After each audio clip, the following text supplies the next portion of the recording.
So anyway, so we're Double Eggs, and I'm Katie. I'm a senior. Amanda, I'm a junior. Liliana, I'm a junior. And I'm Michael. I'm a sophomore.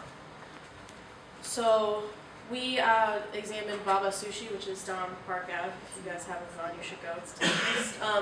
So Chef Wilson Wang is a really personable character from what we've discovered, and this is basically his story in our examination of his restaurant that he partnered up to create, and kind of wanted to create a high-class environment in a urban, decayed type setting of Maine South Worcester.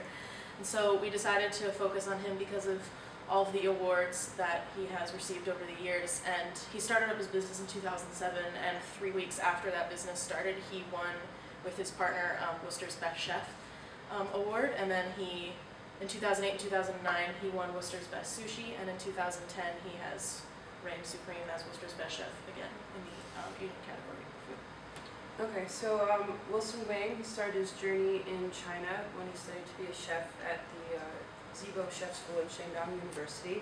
In 1995, Wilson Wang trained under Master Sushi Chef Yen at the Oishi Sushi Bar in Boston. And during his training, he basically saw a lot of room for improvement. You know, he saw what was going wrong, what was working well in the business and with the sushi, and decided that he wanted to take it to a whole nother level and do his own thing. And he ended up following his dream and using all the information that he took from his training to create, you know, what he thought would be even a better sushi experience, and which paved the way for a pretty strong business plan with one of his best friends, Mike.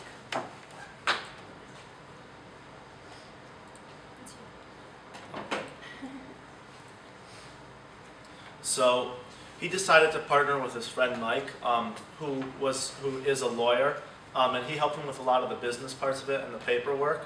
One of the things that was very important that Wilson repeated over and over again in the interview, actually, was how detailed and specific his plan was. And this was also something that Mike wanted. He needed Wilson to be fully accountable throughout the startup process. And their plan was complete enough that they were able to obtain bank financing, which in the restaurant industry, especially as a startup, is extremely uncommon.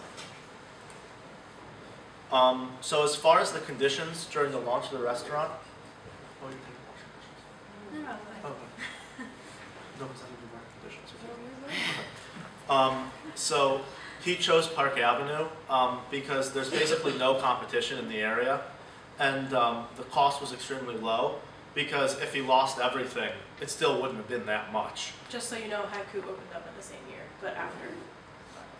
That's the competition. The restaurant's small but very efficient. And he was actually able to purchase his own building, which is not extremely common in the restaurant industry. But it's great because it gives him collateral to borrow against for getting financing at low rates from a bank instead of using alternate financing to expand his business. And what's interesting is he didn't mention researching it, but the National Restaurant Association said that 2007 was going to be a great year for specialty foods and ethnic foods, and that there would be a lot of those startups in '07. And he also fit into a few other of the subcategories that they said that they thought would be really big, kind of bite-sized food and desserts and like food kind of that you can pick up. Okay, so great. Our best picture doesn't come up, of course. We had a fantastic, fancy-looking piece of sushi up there.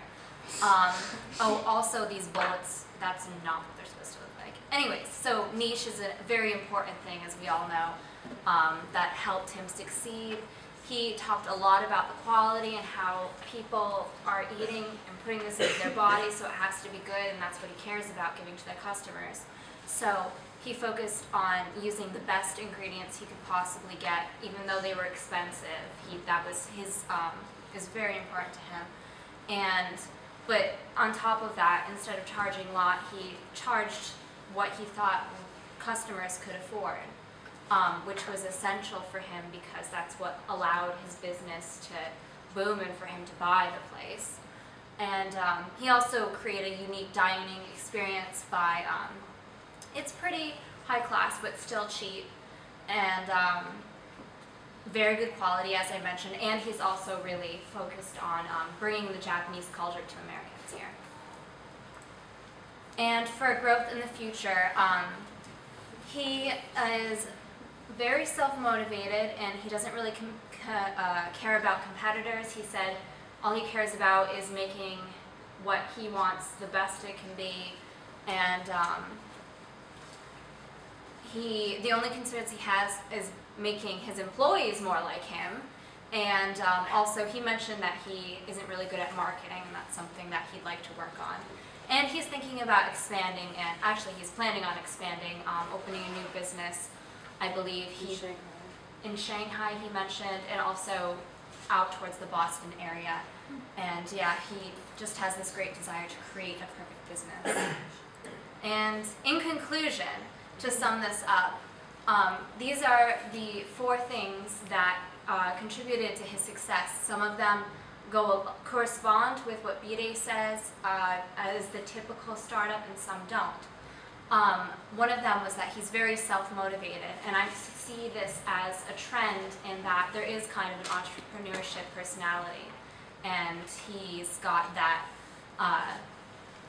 that motivation, that drive that a lot of people might not have. Something that goes against what B-Day said, as in a lot of people don't have a lot of background knowledge of what they're going into, and he did. He had professional chef's training, and so he used that, and I think that contributed to the quality and everything. And his partner was really knowledgeable on the marketing side, so for the business side, he did have a lot of knowledge.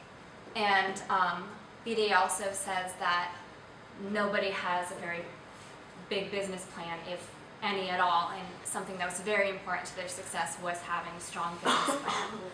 And of course, last but not least, the niche, which does go along with what B-Day said, because they did fit into the niche with the quality of the food.